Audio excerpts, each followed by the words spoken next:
Well, good afternoon, and thank you everyone for joining our virtual leadership assembly. Even though we're not able to gather together in person today, we're glad that we can take this moment to connect with our elected officials, highlight some of the great work from Maryland's life science and technology companies, and share our policy priorities for 2021. For those who don't know me, I'm Marty Rosendale, CEO of the Maryland Tech Council. Maryland represents one of the largest life science hubs in the country, with over 2,700 biotech and life science firms that contribute to more than 41,000 high-paying jobs in the state. Our technology sectors in cybersecurity, the Internet of Things, health tech, and many others are world-class.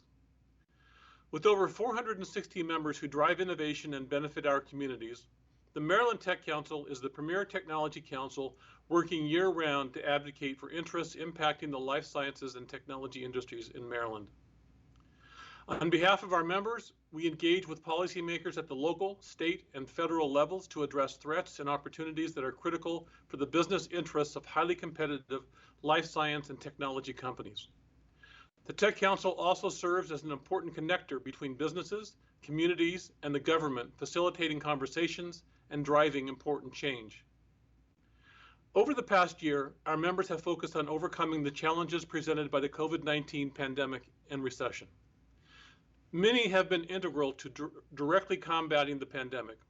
Over 40 Maryland life science companies developed and manufactured COVID-19 vaccines and therapeutics, improved diagnostic tests, and provided clinical research and technology support to ensure safe and effective healthcare delivery. To work alongside the talent and dedication found in the BioCapital region has been truly humbling and inspiring as we continue to develop innovative solutions, overcoming new hurdles. Looking at the current moment and the year ahead of us, I'm encouraged by how our member companies make progress and continue meeting the challenges of the day. At the same time, it's clear that the Maryland General Assembly has their work cut out for them to enact good public policies that help individuals and the business community persevere through the obstacles presented by the pandemic. This year's legislative session is unlike any other past session. Most of the business of the General Assembly is being conducted virtually, and opportunities to directly engage our elected representatives are limited due to COVID-19 restrictions.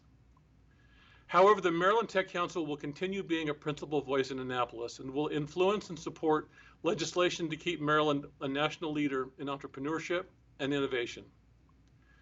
We will advocate to protect Maryland jobs and preserve the strong economic impact of innovative industries, prevent burdensome and ineffective government regulations on cutting-edge life science and technology companies, fight for additional resources as businesses recover from the COVID-19 pandemic, and protect Maryland patients by ensuring they can access the innovative health solutions they need. Together with our members and policymakers, we can find solutions to the problems facing Maryland residents and businesses and help sustain an environment where innovative companies can grow and succeed.